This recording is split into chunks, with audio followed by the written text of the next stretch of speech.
All right, guys, I'm going to have a series of videos coming out explaining some topics about why I want to be mayor, those kind of things, because we've kind of already got through that in a couple lives. But I want to answer some specific questions that people have been asking. But this isn't what this video is about. I'll be getting to those, but I felt this was more important. So when I get something wrong or when I don't fully understand something and I put out content on it, I will make sure to come back and clarify or correct what I've said, because I feel it's very important. That's going to show you the transparency that I have. But in this case, we're going to talk about the nonpartisan portion of elections. Now, what we're not correcting is the fact that I still feel that being an unaffiliated voter does you a disservice, and that it is used as a tool to trick people. And you can go watch my video about unaffiliated voter status for that. But something I didn't quite understand was what the nonpartisan portion of elections was and why everybody runs nonpartisan. And I want to clarify some details on that because I better understand it. But to get to that, we're going to have to go to the Colorado Springs City Charter. To find this document, you can Google Colorado Springs City Charter and it's a site called cloudfront.net. That's the link you're going to want. It's the first link if you Google it. And basically, you can pause to read this first page here, but the charter was established in 1909, which is required for the city. And some important notes here, the charter for the city is kind of like the city's rules, if you will, which contains some ordinances, some groundwork for things like being mayor, what you have to do. But it is important to note that the Constitution of the state of Colorado supersedes some elements within the city charter, just like the Constitution of the United States supersedes the state constitution and the local constitution in a lot of matters. So there is kind of a pecking order, if you will, but there are some stipulations to that are important. But we're going to talk about nonpartisan portions here.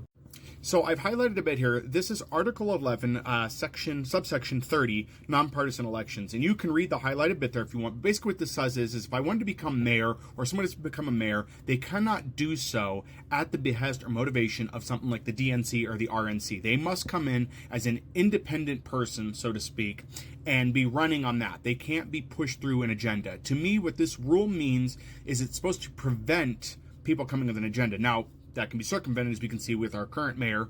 Obviously, this is my opinion on that, but I think there was an agenda push there, and they did it in a way that allowed him to get elected, and it fooled a lot of people. Now, you can go back and look like Suthers, for example. He ran nonpartisan, but was Republican, and ran as a Republican, but nonpartisan. So basically, I'm not affiliated with the Democratic National Convention. I have no plans to be, but I still have democratic values. So when I say I'm running as a Democrat, I'm running democratically, as in I hold liberal values, right?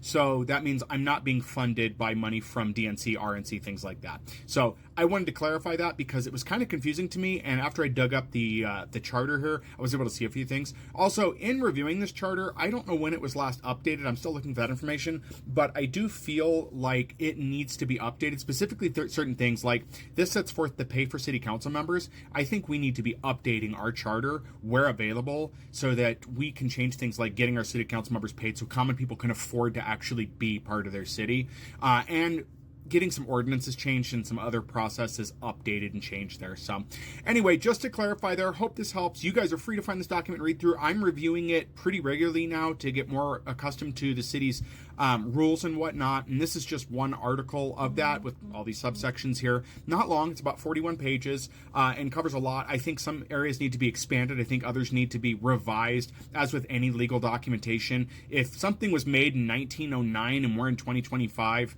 I want to make sure that the revisions are at least within the last 10 years and make sure that they're kind of, current to where we're at. So you guys feel free to read through. Let me know if you see anything you need to change. I'm going to be making notes in my own copy. I have a PDF I can annotate, and I'm going to keep note of that because this is something I would bring up if I was mayor, is where we need to try to make changes to the city charter. I know it's going to scare a lot of people, but we need to do it in a careful manner and explain what we want to do. So anyway, I hope that helps. Leave your questions and comments below, guys.